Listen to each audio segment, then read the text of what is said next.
So I'm Dave. I graduated in 2013 with Danielle. I graduated from high school in 2004, and I worked for Apple for 6 years before landing here at Marymount to finish school. I dropped out of school sometime later. Right now I am the help desk specialist at SY Partners, which is a small creative design and strategy firm. I don't really know what that means. And if you ask them, they would use words like empathy and imagination, and they don't like to define things. But basically, we help businesses do what they do better.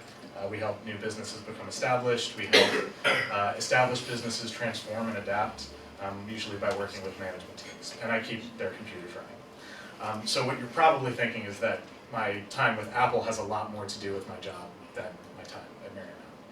And you're partially right. I couldn't do my job without the skills I picked up there. But I found that being an English major here gave me a lot of skills that I use all the time and that I definitely wouldn't have without it. And some of the benefits are kind of passive, like when you meet another English major out in the world, that can be kind of exciting. So like when I interview and I find that the person who's interviewing me has an interest in literature or something like that, that's a great benefit. But more specifically, the ability that you all at this point have to take your thoughts and write them down in a way that is easy to understand and beautiful to read is not something a lot of people have. Any job that you have after this, you're going to read emails and be like, what are you trying to say? Also, like grammar and spelling and stuff, I didn't think it was possible. I didn't think it was possible that people would have such a loose grasp of these things. But you guys don't have that problem because you are constantly reading the things that you write and revising them and having other people look at them, like yourselves and other professors. And that's an incredibly valuable skill to have. I get asked to edit things for my bosses all the time. So I'm privy to like really high level communications, like to the CEO of IBM, that I would not have access to. I mean, I'm not a consultant, I'm in IT, but because I have this editing skill, I have a better picture of our business than I would have otherwise. And that's totally invaluable.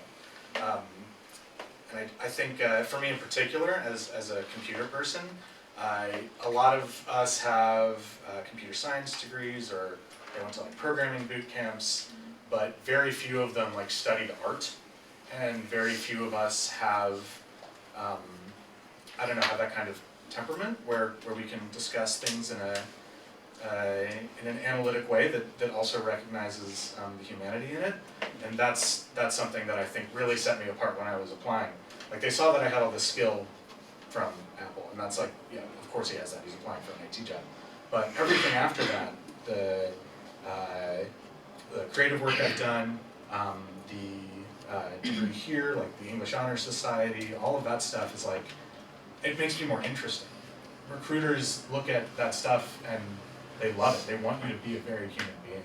They want you to have two things. They don't want you to just have the skill set. They want there to be more about you that makes you valuable to them. So whether or not you end up looking at like purely academic stuff, as I imagine a few of you at least are going to do, you're going to tell a more interesting story about yourself on a resume that includes something like this than it would if you studied architecture and then applied for an architecture job. And the architecture, like none of that's not nearly as interesting to people who are looking at your resumes and who are like deciding, do I want to give a half hour of my time to person A, who's done one thing their entire life and there's nothing interesting about them, or person B, who has a bunch of varied interests and who's definitely going to be a more interesting person to talk to. So, good job.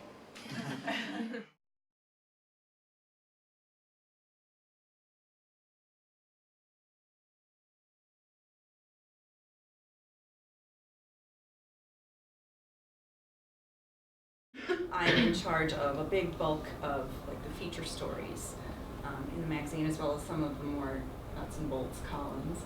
And so I just have to make sure everything is balanced as a whole issue. That we have enough knowing what our readers want to read about, but also know what they need to know too, which is kind of anticipating what information they need because they're young and they're starting out on their careers.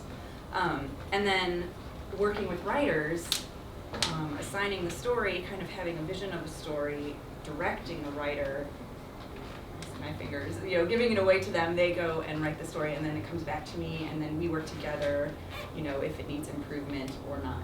A lot of people ask me why I didn't major in communications or journalism, and my answer is always because I think to be a good writer, you need to study good writers, and we definitely did that a lot here. In the English courses, you really break everything down, break the story into its elements. You also learn a lot about history and philosophy and all kind of in one, which is why I always wanted to study English. And then my journalism minor really helped me kind of learn how to write in a different way, because it's very different. It's very concise, to the point, but yet you need to make it interesting too.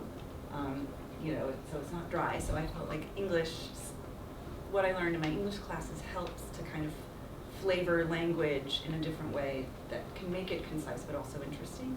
And like a lot of what Danielle said, I get the copy and I have to kind of analyze and ask a lot of questions. What's missing? What's going off track? How can we keep this, focused? And working with people, which is sort of sometimes the most difficult part.